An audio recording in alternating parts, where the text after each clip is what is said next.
मानवाधिकार संगठन YouTube channel में आपका स्वागत है। रूपेश कुमार।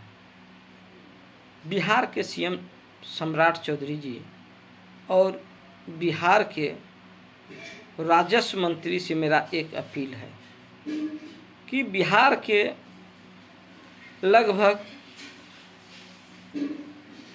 30,000 जनता परेशान है अंचलाधिकारी के कारनामे से।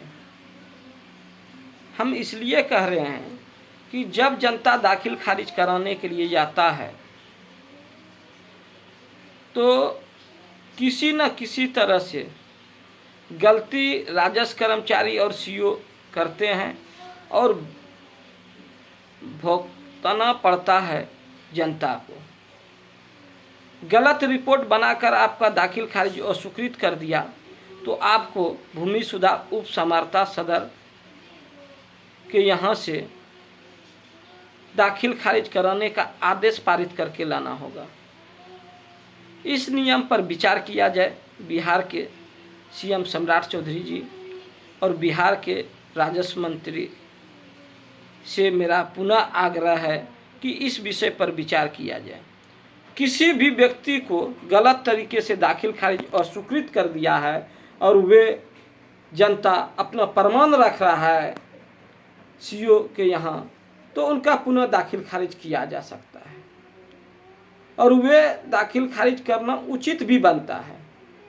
लेकिन सीओ कहता है कि गलती करके हो यह जानबूझकर अस्वीकृत किया गया हो, लेकिन अस्वीकृत होने के बाद आपको भूमि सुधार उप समाहर्ता के यहाँ से आदेश पारित करके लाना ही होगा। हम कहते हैं ये नहीं होना चाहिए। आपकी राजस्व कर्मचारी और सीओ किसी तरह की गलती करके किसी की दाखिल खारिज अस्वीकृत कर दिया है और उनको प्रमाण दे रहा है कि सर आपने गलती करके मेरा दाखिल खारिज अस्वीकृत कर दिए हैं, तो उन्हें पुनर्विचार करके दाखिल खारिज करके जनता की मानव अधिकार की रक्षा किया जाए। हमने लगभग बिहार में 15 जिला घूम चुके हैं और जनता से लगभग 22 से 25,000 जनताओं से बात हुई है हमारी, और प्रतिरोज हमने लगभग 10 से 25 जनता से बात करते हैं। और जनता का जो समस्या है, सबसे बड़ी समस्या जमीन विवाद का है। और जमीन विवाद की समस्या का समाधान बिहार के सीएम पूर्व जो थे नीतीश कुमार जी, वे समाधान नहीं कर सके। लेकिन मुझे पूर्ण विश्वास है कि युवा बिहार के सीएम सम्राट चौधरी जी जनता के हित की बात को देखते हुए सीओ को आदेश करेंगे कि जो व्यक्ति कागज प्रमाण के साथ आपको दे रहा है और स्वीकृत भी हुआ है, तो उन्हें पुनर्विचार करके स्वीकृत किया जा सकता है। अब कहने की बात है कि कोई व्यक्ति 4 भाई है और वे अपना भाई में बंटवारा नहीं किया और वे अपना हिस्सा बेच दिया है, तो उनको भी दाखिल खारिज किया जाए।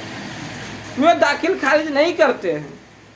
वे कभी वंशावली, कभी सहमति पत्र, कभी कुछ बहाना लगाकर उसके अस्वीकृत कर देते हैं। वही जनता अंचलाधिकारी को कुछ घूस दे देता है तो उनका दाखिल खारिज स्वीकृत हो जाता है। हमने एक सबसे बड़ी उदाहरण के तौर पर आपको बताना चाहता हूं, और बिहार के जनता को हमारी बात को ध्यान से सुनना चाहिए कि एक महिला टीचर नगर परिषद सुल्तानगंज वार्ड संख्या 6 में जमीन खरीदा है और वे जिससे जमीन खरीदा है उसका रसीद कट रहा है, और अंचलाधिकारी सुल्तानगंज और राजस्व कर्मचारी कहते हैं कि दाखिल खारिज नहीं होगा, ये काबिल लगन है। हम कहते हैं जिसका जमीन का रसीद कट रहा है वे काबिल लगन कैसे हुआ, प्रश्नवाचक चिन्ह लगाते हैं। इसकी बात को हमने सीओ सुल्तानगंज, भूमि सुधार उप समाहर्ता सदर भागलपुर, प्रधान सचिव राजस्व विभाग बिहार सरकार से भी आरटीआई में जवाब मांगे लेकिन आज तक मुझे जवाब नहीं मिला। इसलिए जवाब नहीं मिला कि अफसरशाही है, भ्रष्टाचार का बोलबाला है। एक सम्राट चौधरी बिहार के सीएम क्या कर सकते हैं? आप लोग उनकी मदद कीजिए। हर भ्रष्टाचारियों को पोल खोलने के बात को लेकर सम्राट चौधरी को शेयर कीजिए कि बिहार का सीएम सम्राट चौधरी जी, यहाँ भ्रष्टाचार हो रहा है, वहाँ भ्रष्टाचार हो रहा है। इस पर लगाम लगाने के लिए बिहार के सीएम सम्राट चौधरी की मदद करना चाहिए। सम्राट चौधरी अकेला क्या कर सकता है? 1 लाख भ्रष्टाचारी पदाधिकारी लगभग बिहार में है। अब बिहार के सीएम सम्राट चौधरी, उनको सुधारने में समय लगेंगे। ये जो सोचिएगा कि ये 5 साल की राजनीतिक में सम्राट चौधरी बिहार को भ्रष्टाचार मुक्त बना देंगे, वे संभव नहीं है। लेकिन एक बात निश्चित कर देना चाहता हूं कि बिहार के सीएम सम्राट चौधरी लगातार संघर्ष कर रहे हैं और भ्रष्टाचार मुक्त बिहार बनाने की प्रयास कर रहे हैं।